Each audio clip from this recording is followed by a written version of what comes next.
We all seem to think that we have all the answers. Ask most of us for advice, and we will know just what to do or say. But when you get down to it, none of us really knows anything. We all have our presumptions and personal experiences that shaped who we are and what we think. But if you take a closer look and analyze the details, our knowledge is constantly evolving, growing, and changing. Keeping this in mind, we can maintain a growth mindset and learn virtually anything. This perspective has allowed Bert Hesse to not just be a successful serial entrepreneur, it has allowed him to jump into completely different industries in the process. Whether starting a software company, creating a niche in healthcare, or bringing whitewater rapids to an urban landscape, Bert has used this mantra in every business venture he has entered.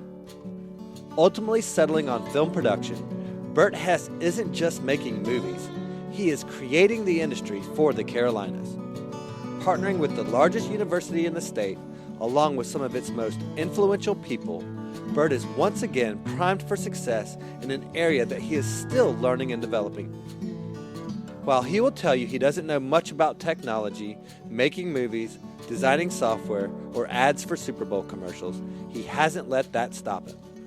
What he does know is that combining the right people, talent, and financing means you don't have to. Simply follow your gut, ask a lot of questions, and don't take no for an answer, and you can have all the success you're after, despite not knowing anything. Hear how he was able to do this in part 1 of my recent conversation with Bert Hesse.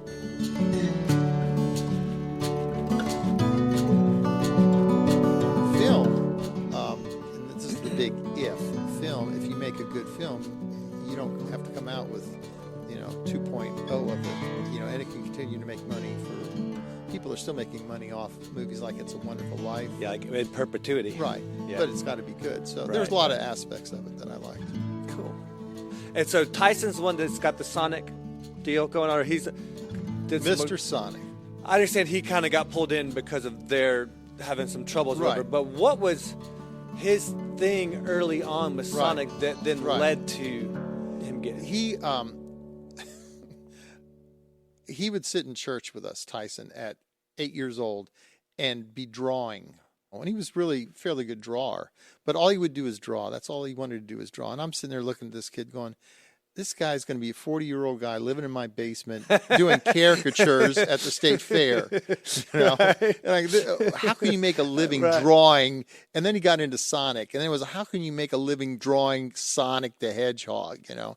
So he kept perfecting his craft, went to Savannah School of Art and Design, was done really well there, was offered a lot of opportunities to go to work for some very prestigious companies, Disney, Sony, Pixar, that type of thing. All as an animator? Yeah, or right. Turned them all down. And I'm like, oh, whoa, what are you doing? I just jumped right over you. You say turn them all down. Turn them down. He wanted to do his own thing. Wow, and that so takes some guts. He didn't necessarily want to be drawing other people's ideas. So he actually came up with some characters in a comic book and a lot of other things, but always stayed with Sonic the Hedgehog as his core skill set.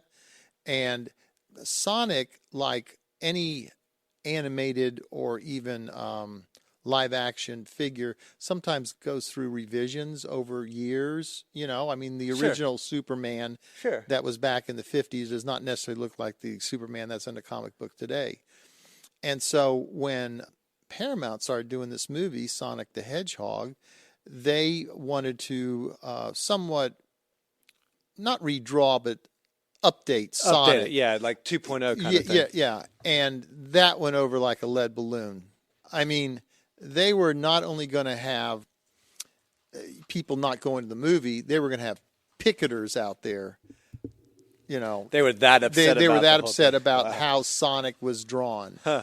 And so they go, we got a problem. We're going to have a $90 million bust here. Who can help us fix it? And that's when they said, you need to call Tyson Hess. So he came in and he actually now not only was the lead in the animation of all the existing work, the first 10 minutes of the movie really didn't work because it didn't go into any of Sonic's backstory.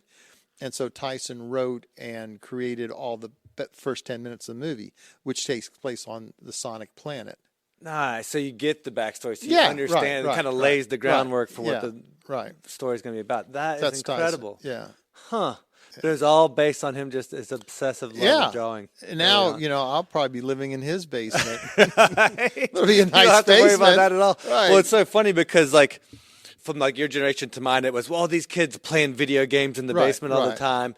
And now for me, with my kids, I actually encourage them to actually play video games. Right. But it's because now what bothers me and drives me crazy is they watch other people play video games. I'm like, how is that any kind of productive use of your time watching somebody else do it? But the prediction of the number one spectator sport in 2030 is going to be esports. Yeah, I could totally believe that. And when you go and you tell some of these universities that we deal with, because we're involved with education with USC and the film things schools like that, and film schools, and you tell their university presidents that in the future there'll be more people watching your esports team than are in that stadium watching that football team, and they just can't wrap their head around it. Yeah, why would someone get excited about watching someone play a video game? But why would you be excited about watching someone play football? You're not playing it. You're in the stands. And you see the money that's rolling in. I mean, the cash prizes and the fact that these guys can not only just make a living playing these video games. Out west now, some universities actually have given scholarships to video gamers. University of Utah actually has given scholarships out, and there's some out in California. Yeah, full scholarship playing video games for your university. That is crazy. Well, let's go ahead and get started. Okay. This is the Extraordinary Podcast, and my guest today is Bert Hesse. How are you? Good, man. Good to see you. It's been a while. It's been a long time. So I've been really fortunate to have a lot of my old high school friends on the show. And so it's always like, it's been 20-something years since we've seen you've been going out to the jails and you're interviewing them then? The jails, the gas station parking lots, right. Where all the homeless centers, all that stuff. That's busy. where my people are these days. No, we've actually been really blessed to have a lot of really successful people come through that we've been able to keep up with over the years. But in your case, we go back even further than any of that. So I think I can officially say that you are, for sure, without a doubt, the person I've known. You can say I'm the oldest guy you've known. Not the oldest. No. One of the ones besides my father that I've had the longest relationship with. How about that? There we go. But thank you for taking the time to meet with me today. And where are we? We're on the Global Studios lot in Greenville, South Carolina. This is a facility that we're looking to develop into a full-service movie studio in Greenville, South Carolina. Yeah, and in a huge, major, incredible complex. Yeah, it's only a lot going on. 300,000 square feet. Yeah. Well, it's funny, the GPS sent me in the back way, so I'm like, okay. It took me 10 minutes to maneuver through the parking lot just to figure out the right spot to come to.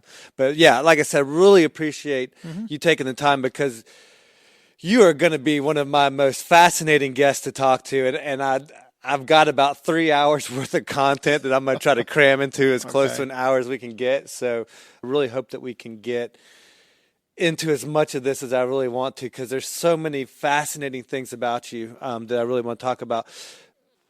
People know you as a movie producer, but one of the things that I'm most fascinated with is your path to getting to being a movie producer and all the different things that you did leading up to that. Normally with my guests, I don't like to go through a chronology of their life and whatnot. But in your case, I think it's worth kind of talking about each aspect of your life, what you gained from that period in your life that then helped you where you are now. So you started off as a teacher, correct? Yeah, I have a master's degree in education, taught for 5 years, loved the kids, didn't like the parents or the administration.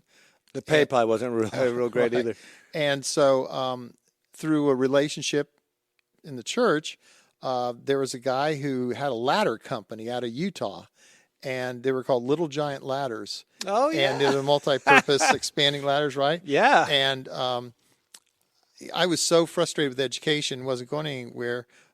I pitched him up for a job. He was in Utah, and they needed someone in Florida at the time to sell these ladders. And so had an old station wagon, had a very cheap used storage area where we store these ladders, because I would get the ladders from Utah and just in these big boxes and store them in this facility here.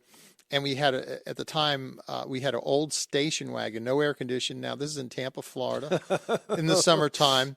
And I'm driving around pulling painters and plumbers over and demonstrating this ladder on the side of the road. And I'm thinking, oh, you're going great, Bert. Here you are. You've got a master's degree in education. You're driving around an old station wagon with no education, harassing painters and plumbers on the side of a road to buy a ladder. You're really on the path to success here. On the up and up. On the up and up. But fortunately, I have a great wife who's always supported me in whatever I wanted to do. Never said, "Are you crazy?" Well, she says, "Are you crazy?" I was going to say, but I'm sure it's in a loving way, you know. And actually, the first year I made more money selling ladders than I did teaching, and the second year I tripled my income selling ladders. Nice. But then I never saw myself as a 40-year-old ladder salesman.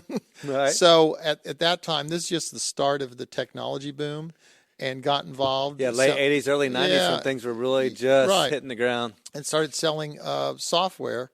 Didn't know anything about software or anything like that, or the data processing industry. Did that for probably around 8 months, and then started my own company called Software Services of Florida. It was more of a consulting contract, what's called contract programming. It's where these major corporations have dips in areas that they need to be filled with a temporary data processing person, maybe 6 months, 8 months, that type of thing. Almost like a Kelly, I hate to say Kelly girl, but you're supplying them with a specific skill, but for a specific period of time. And almost like a staffing. Right, but in IT. Very specific to IT. And then from that, established a company called Orbitz Ron International. We had a private stock sale for Orbitz Ron. Orbitz Ron then acquired 100% of Software Services of Florida.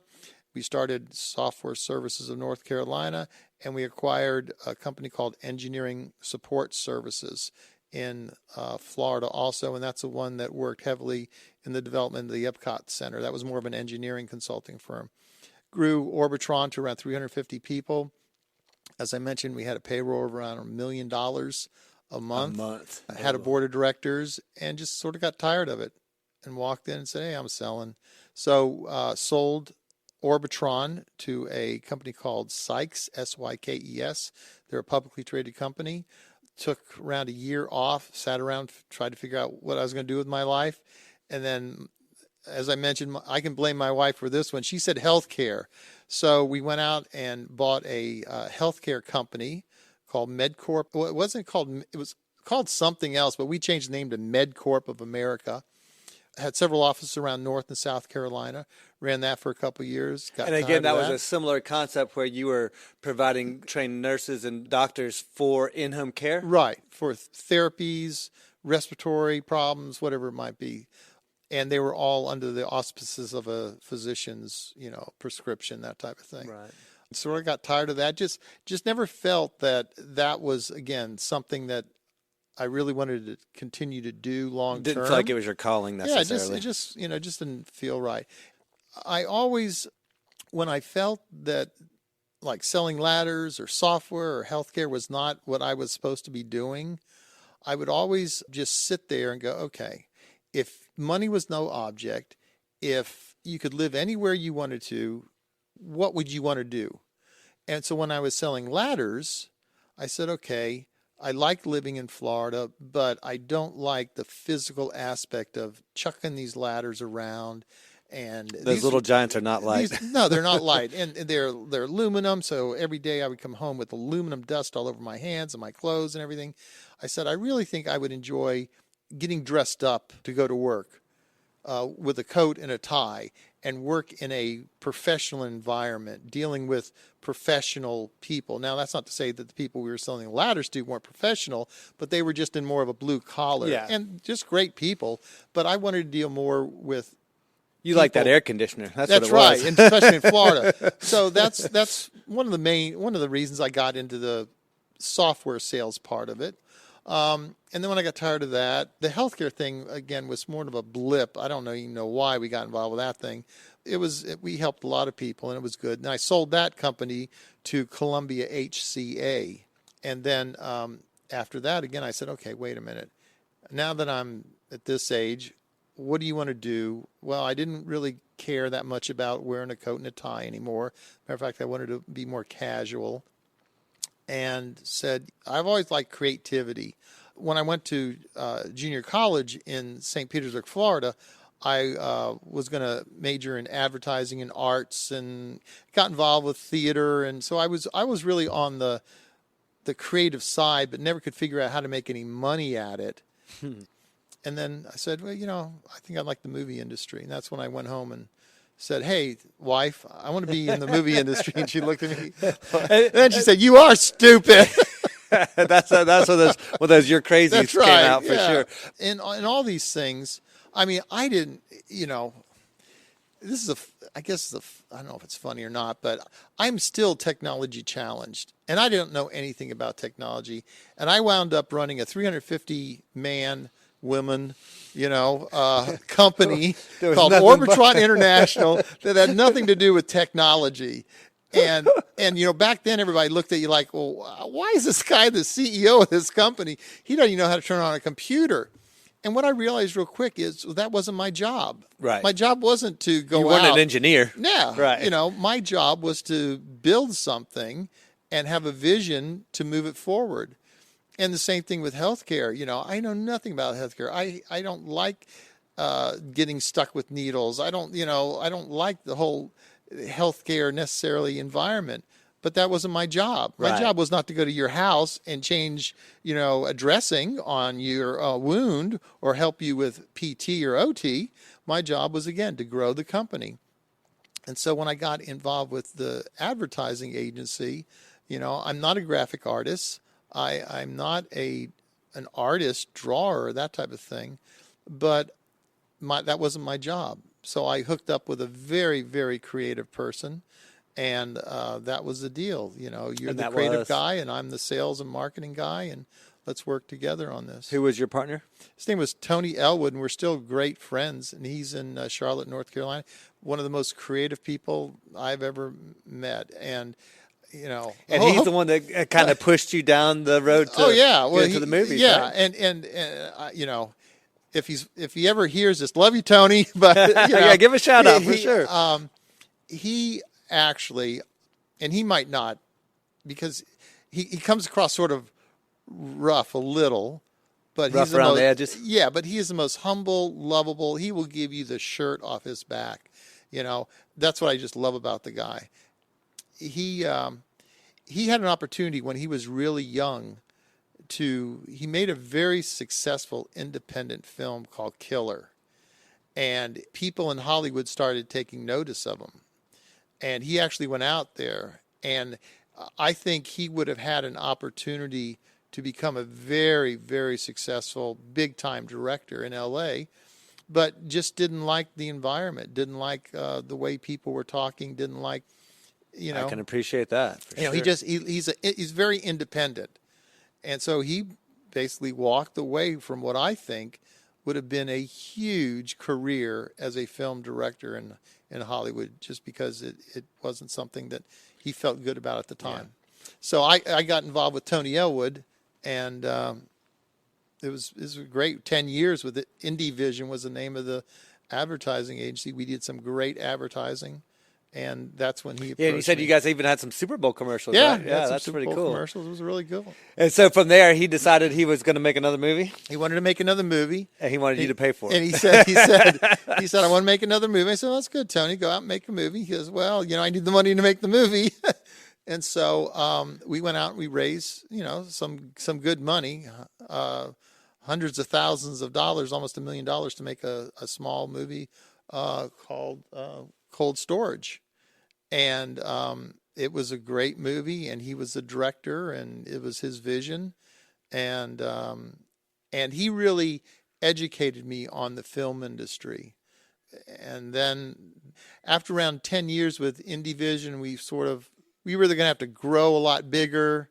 And he really wanted to get more involved in some films he was interested in. So we just sort of, parted ways. I said we're still really great friends. He's actually done some of the creative work on some of our movies that we're going through now. That's so awesome. I still stay in touch with him. But Great. yeah, Tony, you're the friggin' reason that I'm It's doing all your this. fault. It's all your fault, Tony. That's great. I'm really interested about how you were able to, like you said, you went from ladders to software to healthcare to movies, like how you understood the business side and how you were able to have such a sharp learning curve. And I know my wife cringes when I say this. I live under a lot of principles in my life, but the two main principles I live under, which drive her crazy, is I say, nobody knows anything. So just because the guy is wearing a white coat and walks into a room and says, hey, we need to cut off your right arm, it doesn't mean anything, And I'm not trying to be sarcastic about people or negative on them. And there are a lot of very smart, most of the people out there are a lot smarter than I am. I still think nobody knows anything in the real scope of things. I've got heart issues. And I've been told for the last 20 years, take this, do this is going to help, this is going to do this. And then a new study comes out. Oh, don't do that because that's going to be worse. Oh, don't do this, something. And you're just reinforcing my theory that nobody knows anything.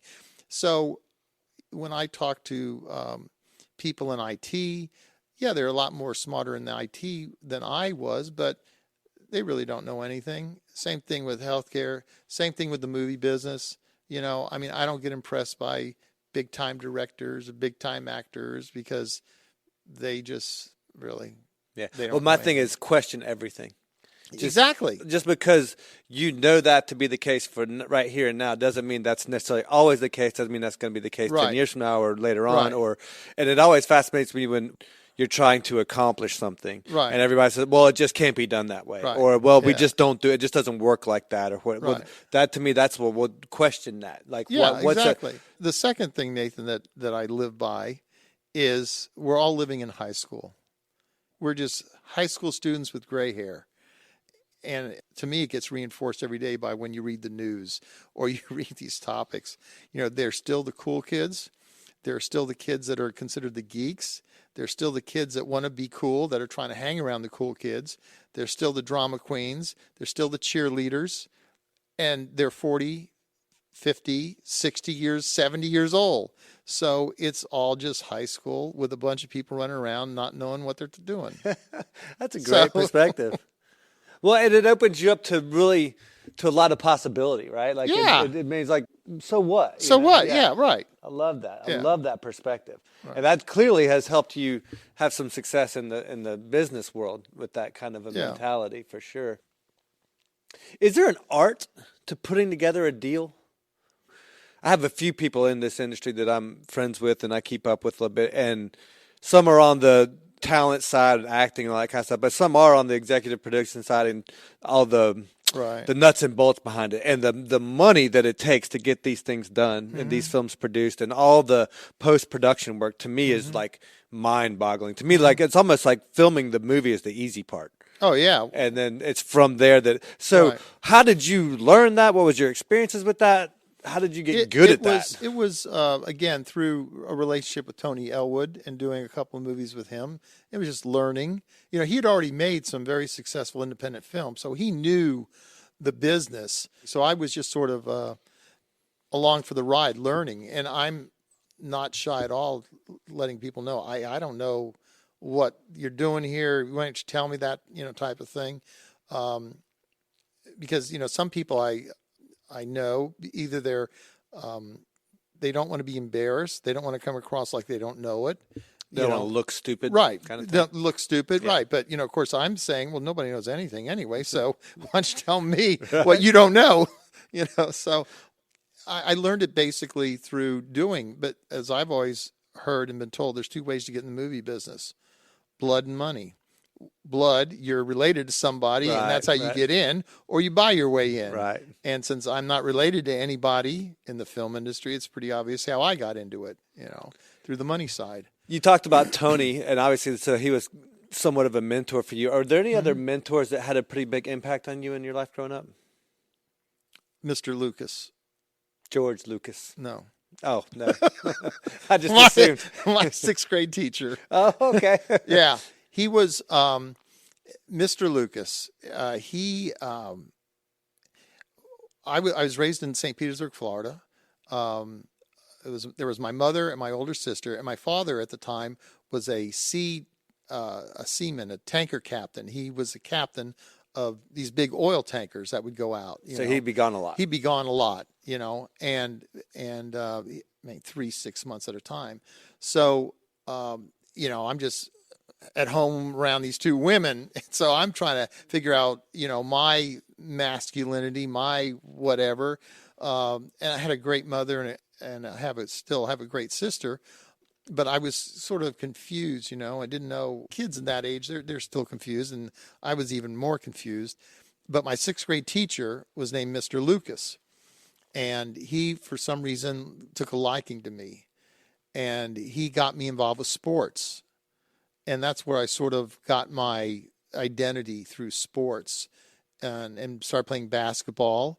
Got to play basketball in elementary school, and then got to do sports in junior high and high school and things like that. And that's where I got I think maybe a lot of my competitiveness, but a lot of my teamwork and a lot of really understanding, unfortunately, some people have to lose.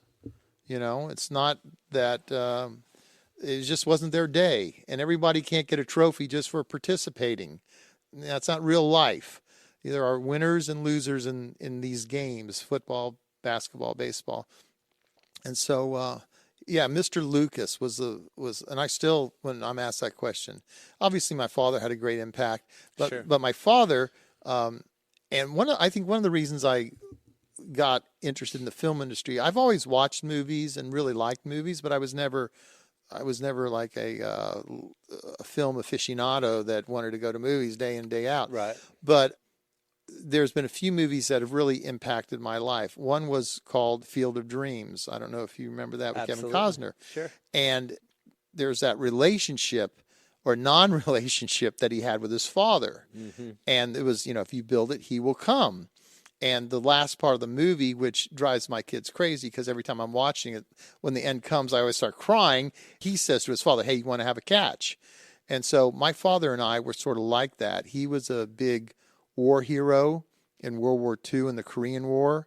I was a conscientious objector during the Vietnam War. Mm-hmm. As a matter of fact, I had a ticket to go to Canada. My draft number was 4.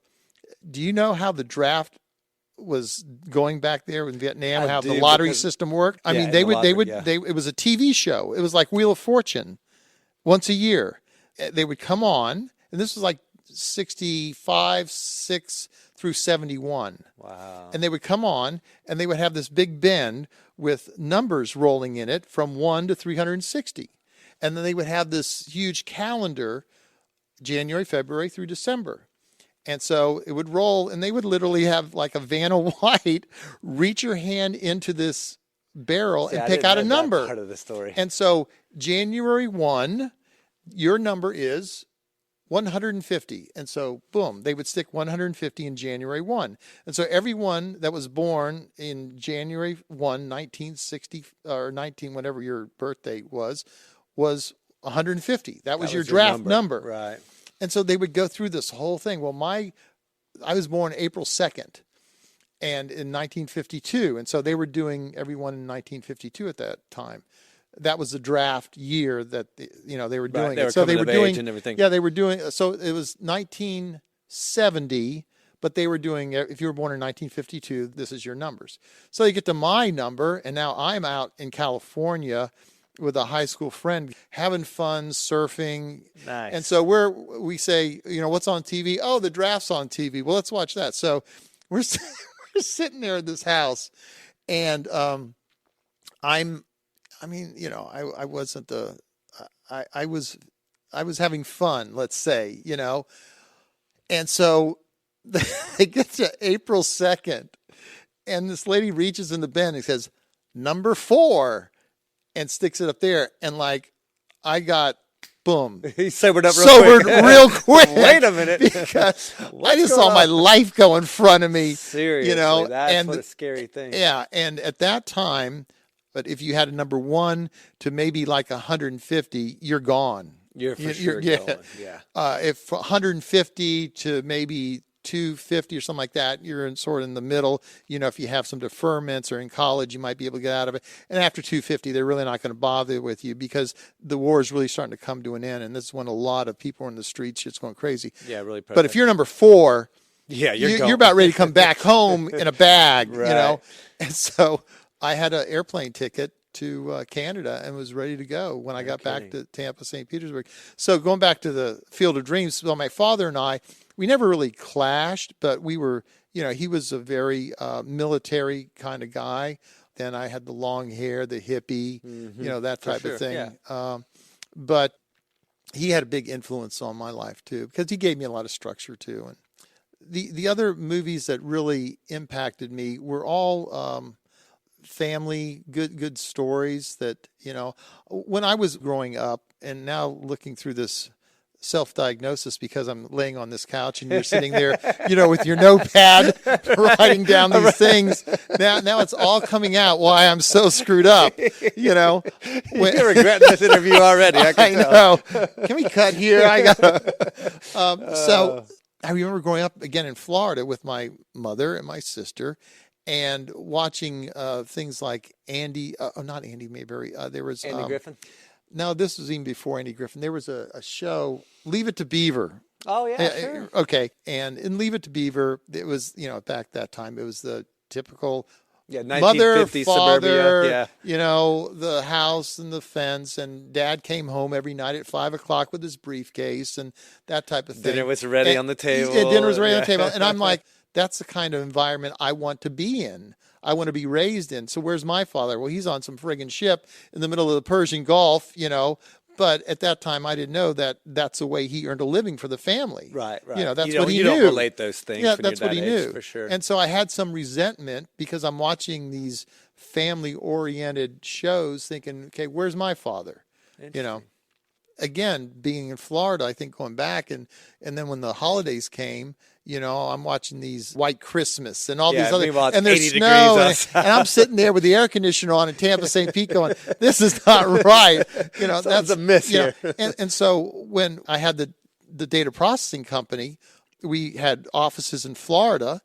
And we were trying to we were doing some work in North Carolina too, because at that time there were a lot of commonality between the financial institutions in North Carolina and Florida. That makes sense. There was a guy named Hugh McCall with NCMB Bank at the time that was getting ready to, take over the banking industry throughout the entire United States. I mean, NCMB became something else, and then eventually Bank of America. Bank of America, right. So I would come up to North Carolina every now and then to call on, at that time, Bank of America, and at that time, First Union Bank. And every time I came up to Charlotte, it was like a Chamber of Commerce day. It was 60 degrees, low humidity, it was just beautiful. Dream, yeah. And I'm thinking like, man, this is heaven. So, again, I came home from one trip. I said, I think we ought to move to North Carolina. And my wife's like, what?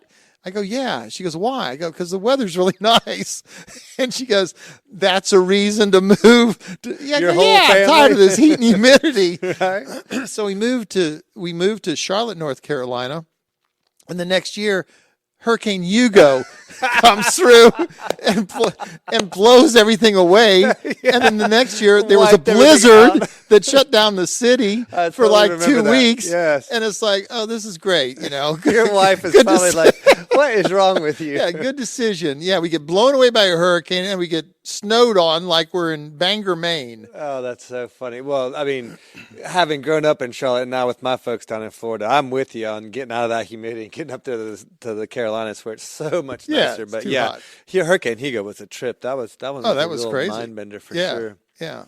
My wife has a great story about me spending the entire night in our closet because the sound was so loud, I couldn't sleep. And she goes, that's great. So you left your wife and 3 children out in the middle of the house while you're hovering, cowering in the closet with a pillow over your head. Yeah, but great. I couldn't sleep.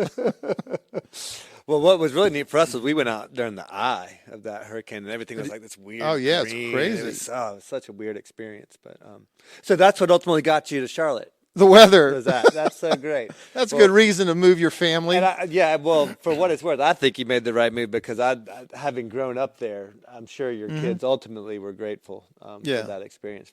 So speaking of Charlotte and the movie industry, your original iteration of this studio, and correct me if I'm wrong, was kind of the thought was for it to be in Charlotte. Right, right. And you had a couple of different projects there that you had envisioned coming together. Do you want to tell me about those, the Catawba one and maybe the East Lake? Yeah. No, I don't want to talk about my failures. Well, I was going to ask you what your favorite failures were because that's one of my colleagues. Wait, we only have an hour, right? I figured this is a more fortuitous way to go into it. So I'm in Charlotte, North Carolina, making movies, but thinking, okay, there's at that time, and again, it's just interesting watching businesses and cycles swing. At that time, if you didn't have bricks and mortar, you really weren't considered a legitimate person in the film industry. Gotcha. You were just like you were just like a independent producer going around the United States or world making movies. But if you had bricks and mortar, then you were a studio head. Right. And so, of course, in my mind, I'm a movie maggot, as my kids say. So I'm thinking, okay, so how do you get the bricks and mortar? Because the bricks and mortar also give you hopefully they give you a revenue stream that's consistent, whereas films, go up and down because of just constantly having a film in production. Right, and leasing out sound stages to other production companies, and now, income. And now you're basically a landlord for other films to come in. Okay. So I hooked up with some really great partners that had been in that kind of soundstage management business, and I started a company called Studio South. And Studio South became what we are today is a entertainment asset management company, and we manage entertainment assets in two classifications. One are hard assets. Hard assets are sound stages and studio complexes like Global here. Right. The other is soft assets. Soft assets to us are films and movies, and we're actually developing a concept called the Carlton Media Fund, which will allow us to have monies to go out and do multiple movies at one time, as opposed to one-offs where you come across a movie, you try and raise the money for it. Now you actually have the funds together in a pool to go out and do multiple movies. So those are soft assets for us. Right. So our first venture was with the state of North Carolina, and in Charlotte, North Carolina, there's the area called the Eastland Mall. It was a deserted mall, and they were getting ready to tear it down. It was not on the best side of town, and this was going to be a huge economic impact for the state of North Carolina, which only had one studio complex, which still has in the Wilmington area, which is very successful. Mm-hmm. I've got some friends out there. Yeah, but nothing was going on the western part of the state. So Studio South spent over $1 million in architectural drawings, consultants, business models, financial plans, all this other stuff. Putting the vision together. Yeah, putting the vision together. But at that time, we could never get the city council members really excited about it. And over the years, I've tried to figure out, okay, why? What was it missing? And I think it was missing two things. One, it was big, and that scared them. And the best way for an elected official to not make a mistake is for them to not do anything. Yeah. And that way they can't, don't blame me. I didn't do anything. Right. Exactly. And that sort of that goes up the channel. So that was the one thing. It was big. It was a 300 million plus development with sound stages, retail, shopping, educational. Yeah, because it was more of a destination location. Oh yeah, it was just big. Sound studios. Yeah, it was big. And the second thing is, I think they just wanted Santa Claus to show up.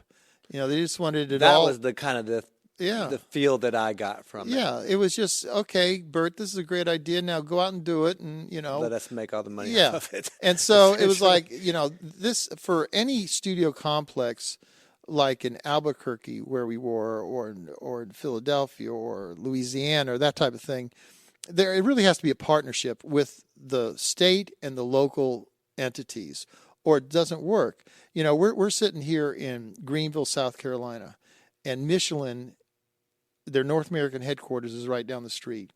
Michelin didn't just show up in Greenville. They were wooed.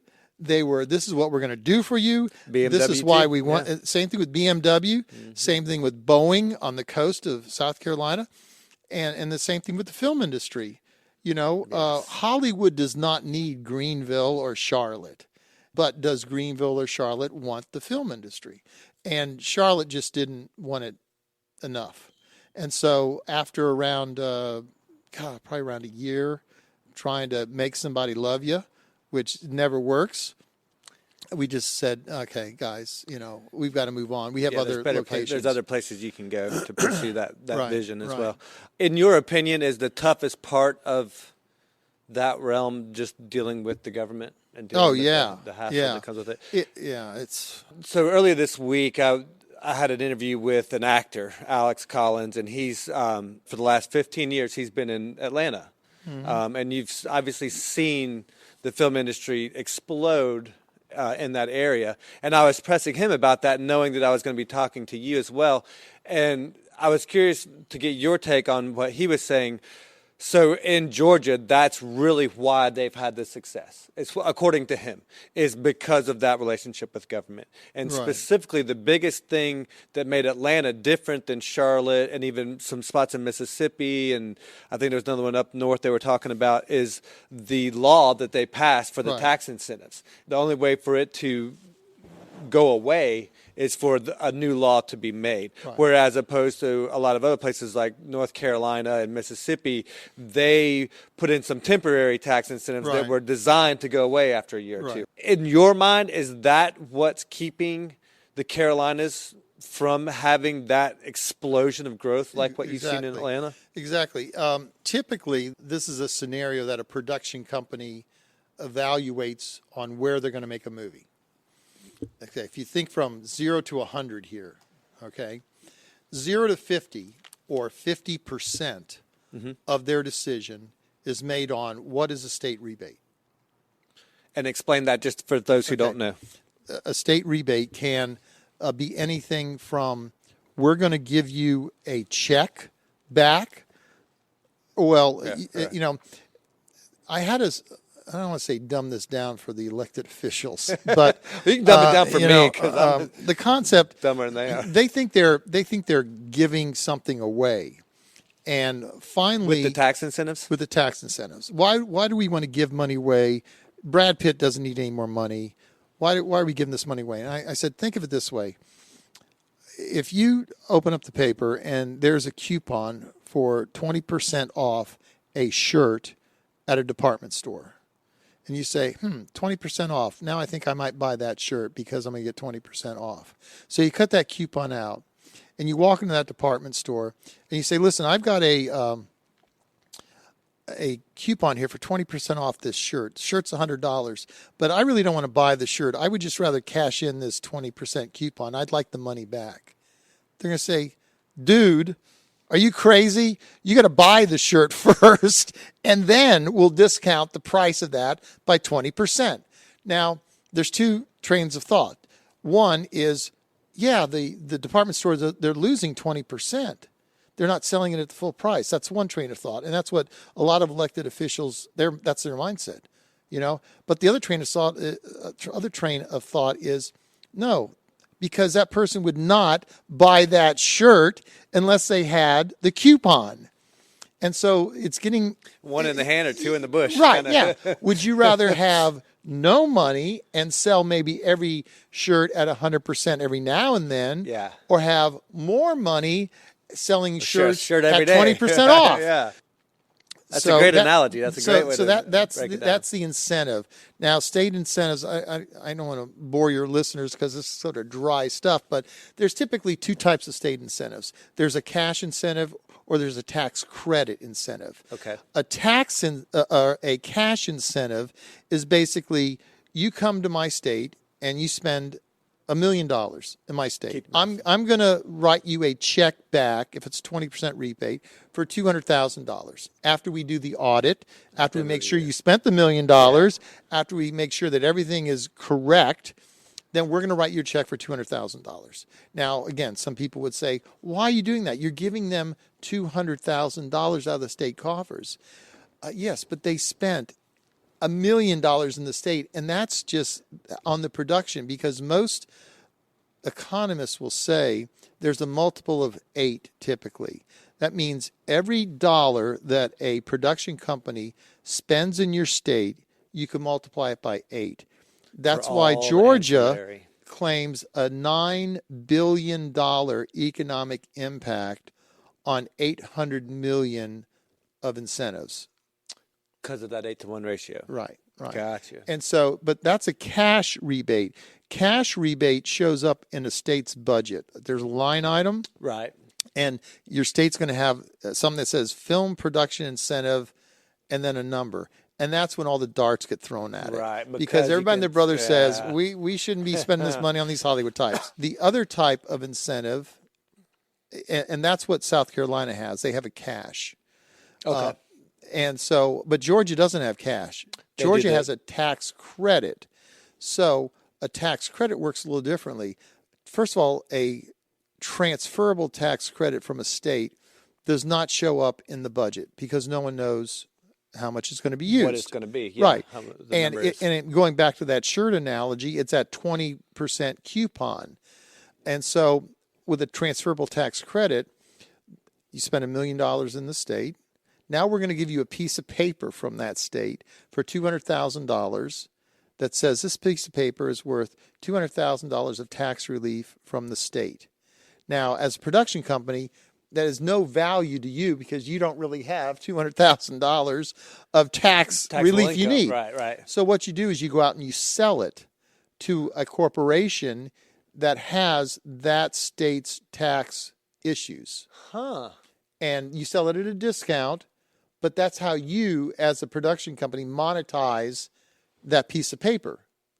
And so the benefit to the corporation you sold to, now they have something that they can use to reduce their taxes. Right. You've got cash from the paper, and the state has made a multiple of 8 on the production spend. So going back to a production company says, okay, 50% of our decision is made on where's the money coming from? What's the state rebate? So 50% of any decision, that's a lot, out of the gate. Right? Yeah, I mean, that's so then 30%, the next 30%, so now you're up to 80%, but the next 30% is where are the facilities? Where's the bricks and mortar that are going to help us make this movie? We can't make our movie on some field somewhere. We need state-of-the-art facilities that we can use for sound stages and post-production and things like that. South Carolina has none of those, right? And then the remaining 20%, that now you're up to the 100%, is the crew base. Where's the crew base? Right. Are they local? Because we don't want to be flying people in and housing them because per diem is going to eat up all the money that we're getting from the state back. For just a camera guy. So you got 50% where's the money, 30% where's the facility, 20% where are the people. Interesting. And so that's why Atlanta has seen the success that they have. They've got all three. But the problem Atlanta's having now is, yes, they have the money, but the 30% of the facilities is they're all booked up. So what good does it do a production company? I can get the money, but I can't have the facility, and then all the crew bases are being used. So it's so that's where you feel like there's a pocket of opportunity. Right. And that's where you guys come in. Right. Mm-hmm. But so now the biggest hurdle for you then, I guess, would be getting those state legislatures on board and getting those now we laws passed. Last year we have a bill called the South Carolina Motion Picture and Digital Media Incentive Act, and that has actually been written and I believe got into committee last year, but then didn't move out of committee onto the floor for a vote. So we're actually hoping this year that that bill will move out of committee onto the floor. I've actually had discussions with the governor, Henry McMaster, and the lieutenant governor, Pamela Evett, And both of them are very encouraged and supportive of the bill. When will that come up for a vote? Any time between January and April of next year. And if that does pass, If that does pass, then again, now we've solved the 50% decision. the big chunk. But we have the other 50% that South Carolina doesn't have, which are there's no facilities, except hopefully gonna say Global this- will be the facility. Right. And the crew bases are very small, but we hope to draw some of those crew out of Atlanta up that might have been living in the Carolinas, but now have to go down to Atlanta for work. Right. And there's certainly a window of opportunity there. Yeah. For sure. And quite frankly, that's something long-term that you can develop too, right? Like you could really, that's one of the best Yeah, things well, to people develop. don't realize that Georgia's been in the film industry for over 20 years. Right. I hadn't been down to the area where a lot of those studios are now, Tyler Perry's in particular, for quite a while, living out in the sticks and in the suburbia. I didn't get down there too much, but once I did get down there and took a look at what was going on, I was shocked. I could not believe how much had taken place in the last 10 years. You know, I tell the elected officials, it has a greater impact on your state than landing an NFL franchise, an NBA franchise, or a Major League Baseball franchise. Absolutely, without question. And as we all know, and as we've all seen, a lot of these franchises move. You know, you might think, you know, yes, you built this huge stadium and they're going to be here for life. Yeah, well, talk to Oakland about that. Talk to some of the other. Yeah, certainly the long-term impact of this industry would be much more sustainable from a long-term perspective, for sure. So that was the first half of my conversation with Bert. And to be honest, we just barely scratched the surface. In part 2, we discussed how he deals with high-level negotiations, movies he has in the works, and the future of the film industry. So be sure to listen to next week's episode, part 2 of my conversation with Bert Hesse. We'll see you next week. Hey y'all, thanks for listening. So what'd you think? What did I miss? Anything that you wanted to hear that I didn't cover? What do you want to know more about? Who would you like to see on the show? Hit us up on social media and tell me what you think. Check us out on iTunes and please leave a review. We're now on Patreon and your support there helps let us know we're headed in the right direction. We have a lot of exciting new things coming, fascinating guests, and some of the craziest stories you won't believe. So stay in the loop and check out more great content by subscribing at our website, 8keystoGreat.com.